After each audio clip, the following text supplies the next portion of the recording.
Hello, good morning viewers. Doctor Ashis Majumdar আজকের সান্ধ্যকালীন অধিবেশনে স্বাগত জানাচ্ছি।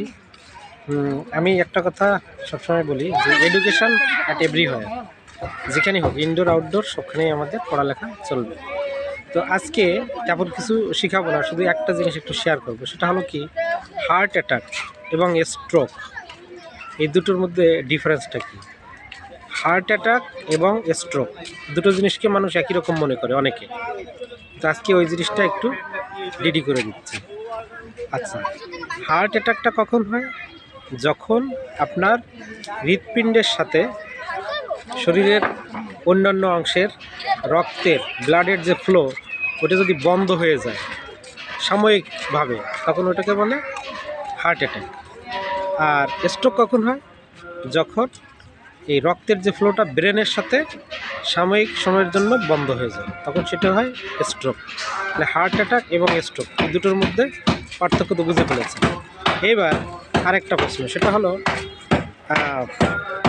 কখনো যদি কারো, এটা হোক কখনো চাই না, কারো কখনো যদি মধ্যরাতে, রাত 12টার পরে, রাত 12টা থেকে ভোর 4টে এর মধ্যে যদি কারো হার্ট অ্যাটাক হয়, আপনি কিভাবে বুঝবেন?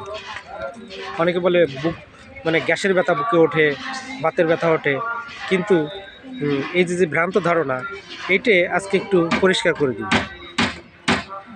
সেটা কেমন?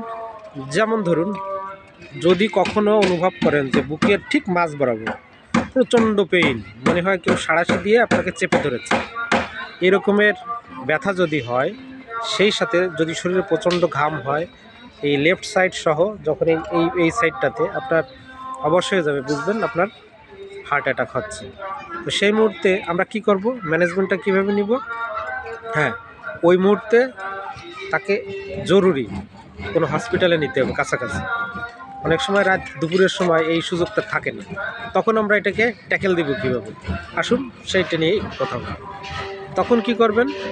তখন আপনার ঘরে যদি কোনো নিডেল থাকে বা সুচ থাকে, আপনার অনামিকা, এই যে অনামিকার যে আঙুলটা দেখছেন, এর মাথায় ওই সুচটাকে একটু স্যানিটাইজ করে, মানে এক্সিজল বা অন্য কোনো ইয়ে থাকলে ওটা দিয়ে স্যানিটাইজ করে নিতে হবে। তা না থাকলে একটু আগুনে মুখটা পোড়া দিতে হবে। এই অনামিকার এই নখে, এই মানে এই আঙুলের মাথায় ফুটা করে দেবেন, অথবা কানের যে লতি আছে এটা ফুটা করে দেবেন বাম সাইডটাতে, ঠিক আছে? তাহলে দেখবেন আপনি 2 ঘন্টা হসপিটালে নেওয়ার সময় পাবেন।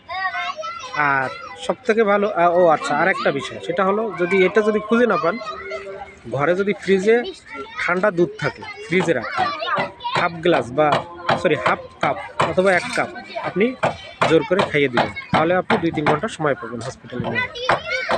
আর এই দুটোর একটাও যদি সম্ভব না হয়, যদি মনে না থাকে, অনেক সময় এই বিপদের সময় এগুলো খেয়াল থাকে না, তাহলে হোমিওপ্যাথিক কিছু রেমিডিস আছে, ওইগুলো বাসায় রেখে দিতে পারেন। তার মধ্যে নাম্বার 1-এ আছে ক্যাকটাস, 2 হচ্ছে জেলসিমিয়াম, 3 হচ্ছে ওপিয়াম।